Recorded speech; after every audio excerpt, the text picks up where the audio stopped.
بله سنور yani ev rapora yekîtiya Avrupayê ve guman rapora ke gelek balkêş bûya ku Nacho Sanchez Amor ku raportêrê yekîtiya Avrupa li ser Tirkiyeyê yekem care dibêjin ku nabe Tirkiye PKK û rêxistinên din ên Kurd bi heman çavîl wan temaşe bike û rexneyên herî biçûk jî weke terorîst binase.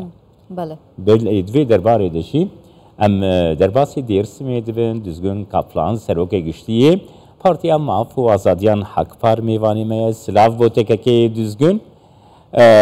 Kek Düzgün Yekîtiya Avrupayê bala Tirkiye dikişîne dibêje ku nabe hûn PKK û rêxistinên din ên Kurd tevlî hevû dû bikin û rexneyên herî biçûk ê aliyên din ên Kurdî wekî terorîst pênase bikin. Bala Tirkiye dikişînê rexne dike dîtina te divê derbarê de bikir. Rastî jî ev nêrînek gelek baş e. Ji ber çi ji Tirkiye ji nezî çil û çil û pênc sal gava PKK dest pê kir, Tirkiye jî dixwaz vak meseleyê Kurd, meseleyekî her mühim a Tirkiye vak meseleyekî terörizmê nişan dida. O ev ya jî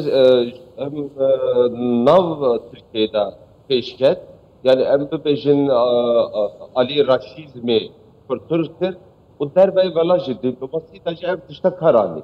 Rastî jî PKK jî ji bo ev alî de jî gelek yarmetî devletî Tirkiye kir. Yani nêrîna milletan brîz Sancho rastî jî nêrînekî Türkiye'nin nikare mesele Kurd terörizm İslam bide. Mesele PKK'ye o mesele Kurd aktivistayı. بەڵێ زۆر باشە بەڕێز کاپلان پێتان وایە کە ینی تورکیا هیچ کات بیری لەوە کردوتەوە کە دۆزی کورد و پرۆسی ئاشتی و چارەسەری پرسی کورد لە تورکیا جیا بکاتەوە لە پەکەکە و دۆسیەی پەکەکە؟ دکاری کورمانجی کورمانجی ببە باشتر ببە. زۆر باشە من بە سۆرانی پرسیارەکەکەم هاوکارانم بە کرمانجی بۆ تۆی ئەڵێنەوە. پێتان وایە کە تورکیا هیچ کات نیەتی ئەوەی هەبێت کە دۆستیەی پەکەکە لەگەڵ دۆزی کورد و پرسی چارەسەری کورد لە تورکیا جیا بکاتەوە؟ نها revşa siyaseta Türkiye ev hılbijartına davida ki Ali raşizmi, Ali siyaseta dışat peresti gelek kur.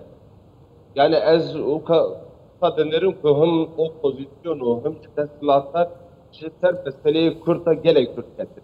Yani ne vaka sali 2012 dema çareseri de nefsik başa böyle daha gelek göre ser meseleyi kurta hem dikarin bibêjin ji bo projeyek nû aktivitê Tirkiye nîne.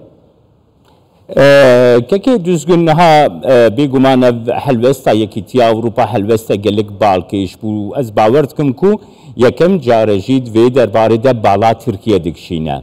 Dibêje nabe tu PKK û partiyên din aliyên dinên Kurd wekî hevû dû buware danûstandinê li gel wan bike hemû ka jî bixê yek salikê de. Yani gora bahveriya te ev yek dikare tesîrê li siyaseta Tirkiye bike ku Tirkiye jî bi rastî ev daxwazên rewa, daxwazên neteweyî, daxwazên ji bo çareseriyê di çerçeveya sivîl demokratîk a Kurd de û PKK jî hevû dû cida bikin. Tirkiyeyê helwestekî wisa werbigire? Yani ji rastî jî ev helbestek sabıkın baştırdı. Meseleyi Kurd herî mezin. Çareserde ve demokrasi ve hukukayı.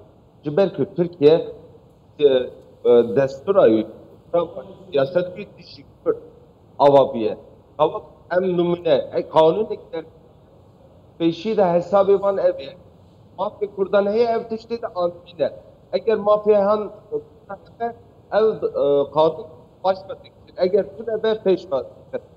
Noha devlet o PKK çılıfın sale siyaset meseleyi Kurd siyaset Türkiye'de Ali'nin çektari gelek pas demokrasi pas gelek alanların devlet bu destekler yani hem Ali Ali da hem Ali partinin yani hem denerim ku açtığı pas demokrat gelek pası no siyasete kintu o Türkiye lazım ev daxuyani tespit bu rejim baştır bu Türk olması زۆر باشە ڕیپۆرتەرەکەی یەکێتی ئەوروپا لە راپۆرتەکەیدا دەڵێ پێویستە تورکیا هەنگاوی جیاواز بنێ بۆ ئەوەی کە لە پرۆسەی ئەمنی وڵاتەکەیدا پێش بکەوێت پێتان وایە تورکیا پێویستە چی بکا لە بواری ئەمنی وڵاتەکەیدا کە ئەمە جێی سەرنج و تێبینی یەکێتی ئەوروپایە نها جی قانون دستور چهار ماده دستور پیشنهاد Türkiye'de ev çar maddeyi nicat perestiye. Yani gerek ev madde beyrakı. Destur ki hevbeş beydani. Eğer ev ali de Türkiye ezna becumur sıbe bebeli kavim başlı kare babeşe. Ev yek şey mesela kanuna partinin siyasi da gerek desturin tuş hene. Yani ben de heftan o Ali Aburi'da partinin kuşu parlamentoda milyon atıktır. Ev ku dervay parlamentoda bana bu evi van Aburi'ya van tuşkriya van nine. Yani siyaset ki aştiyane gerek ki ev revve bike. Yani eğer ev revve be bu gelli Türkçe bu gelli Kürtçe o bu roj latanavinci بەڵێ زۆر سپاس بۆ ڕوونکردنەوەکانت بەڕێز دۆزگن کاپلان سەرۆکی گشتی پارتی مافوازادی سپاس کە لەگەڵمان بووی دەستخۆش سپاس کەک دەزگن